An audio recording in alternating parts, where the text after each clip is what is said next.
दिल्ली धमाके की जांच के बीच में यह बात सामने आ रही है कि आतंकवादियों के इस मॉड्यूल ने देश में कई जगहों पर धमाकों की साजिशें रची थी। और यह बड़ी खबर आपको देते हैं, आज तक के हाथ फरीदाबाद में छापेमारी के दौरान बरामद विस्फोट की तस्वीरें भी लगी हैं, जिसे देखकर अंदाजा लगाया जा सकता है कि आखिर आतंकवादियों का प्लान कितना खौफनाक था और उन्होंने एक साथ कितना विस्फोटक जमा करके रखा था। यह विस्फोटक डॉक्टर मुजम्मिल की गिरफ्तारी के बाद बरामद किया गया था। उसकी गिरफ्तारी और विस्फोटक बरामद होने के बाद उमर की तलाश की जा रही थी। इस दौरान ही उसने दिल्ली में लाल किले के पास सुसाइड ब्लास्ट किया था। तो एक ग्रामीण इलाके में, गांव में, इस ठिकाने पर यह विस्फोटक रखा था। धमाके के आतंकी मॉड्यूल ने किस तरह से रॉ मटेरियल इकट्ठा किया और कैसे अमोनियम नाइट्रेट को जमा करके रखा जा रहा था फतेहपुर टग्गा के इस गांव में, वो तस्वीर हम आपको दिखाते हैं। जिस वक्त मल्टी स्टेट मल्टी एजेंसीज ने रेड की इस गांव में, डॉक्टर मुजम्मिल जो अल फला यूनिवर्सिटी से जुड़ा हुआ था और उसी मुजम्मिल ने ये इमाम इस्तियाक का मकान है यहाँ पे, उसको एक स्टोर के तौर पे इस्तेमाल करना शुरू किया था किराए पे लेकर। और वहीं पे इस व्हाइट कॉलर आतंकी मॉड्यूल ने रॉ मटेरियल इकट्ठा करना शुरू किया था। लंबे समय से ये रॉ मटेरियल इकट्ठा किया जा रहा था और उसकी बरामदगी 10 तारीख को जम्मू कश्मीर पुलिस, हरियाणा पुलिस की जॉइंट ऑपरेशन में इसी मकान से की गई थी। इमाम इस्तियाक का ये मकान है, फतेहपुर टग्गा गांव में ये मकान है। हम आपको वो तस्वीर दिखाने जा रहे हैं जिस कमरे से अमोनियम नाइट्रेट की बरामदगी हुई थी।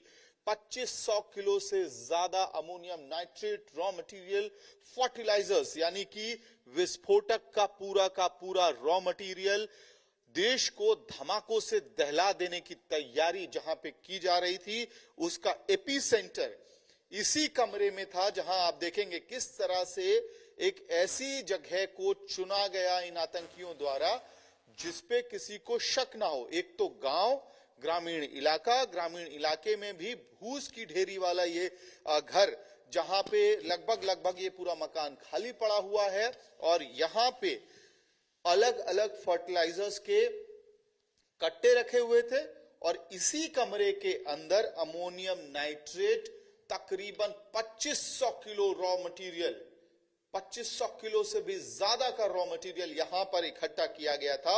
और सोचिए कितने लंबे समय में ये पूरी की पूरी तैयारी की गई होगी ताकि गांव वालों को और आस पड़ोस के लोगों को शक ना हो कि इस तरह का व्हाइट कॉलर टेरर मॉड्यूल अपना काम हरियाणा के दौज में और फतेहपुर टग्गा गांव के अंदर कर रहा है।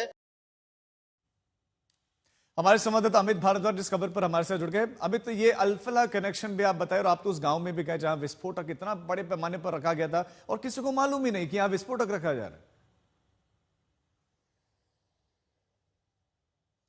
बिल्कुल राजीव, देखिए उसकी वजह भी है कि अमोनियम नाइट्रेट आमतौर पे एक फर्टिलाइजर के तौर पे इस्तेमाल होता है और अमोनियम नाइट्रेट जमीन के अंदर नाइट्रोजन के कंटेंट को बढ़ाने के लिए इस्तेमाल किया जाता है, जिससे फर्टिलिटी बढ़े, जमीन की उपज बढ़े। लेकिन यही अमोनियम नाइट्रेट जब आतंकवादियों के हाथ लग जाता है तो जिंदगियों को बर्बाद करने के लिए, लोगों के बीच और शहरों के बीच तबाही लाने के लिए इस्तेमाल होता है। और ये उदाहरण पहले भी हमने देश और दुनिया में देखा है, जहां एक तरफ जैश माना जाता है कि अमोनियम नाइट्रेट को बम बनाने के लिए इस्तेमाल करता है, वहीं अमेरिका में ओक्लाहोमा में इसी तरह की एक घटना थी जिसमें तकरीबन 2000 किलो से ज्यादा अमोनियम नाइट्रेट को ट्रक पे लोड करके फ्यूल के साथ उसको डिटोनेट करके मास मर्डर्स वहां पे किए गए थे।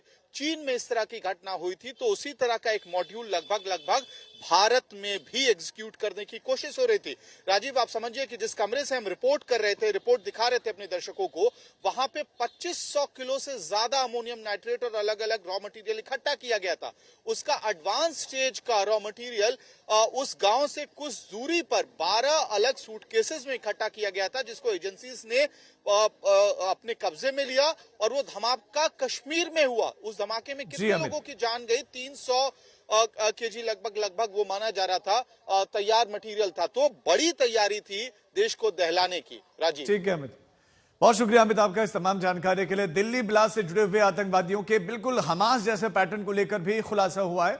सूत्रों के हवाले से खबर है कि लाल किले धमाके में शामिल जैश के मॉड्यूल ने ठीक वैसे ही हथियार इकट्ठा करने का प्लान बनाया था जैसा कि आतंकी संगठन हमास ने गजा में हथियार इकट्ठा किया था। जितेंद्र बहादुर सिंह हमारे संवाददाता इस पर अपडेट देंगे। जितेंद्र, क्या खुलासा हुआ है?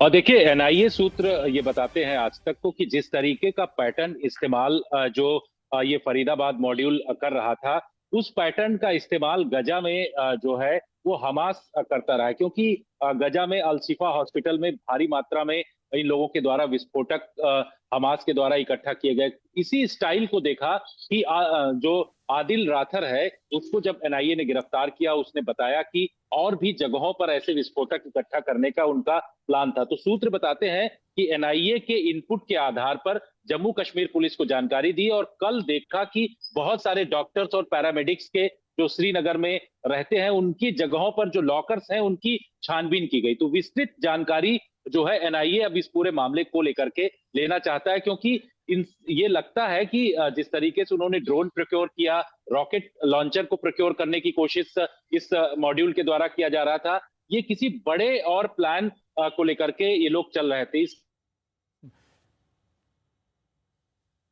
ठीक है जितेंद्र, आपके पास हम लौटते हैं, बने रहे हमारे साथ। तो हमास जैसा गजा में उसने किया था, बिल्कुल उसी तरह की प्लानिंग यहां पर भी चल रही थी और उसी का खुलासा भी हुआ है। दिल्ली ब्लास्ट केस में ये बिल्कुल हमास मॉड्यूल पर काम कर रहे थे और यहां पर अल फलाह यूनिवर्सिटी वो केंद्र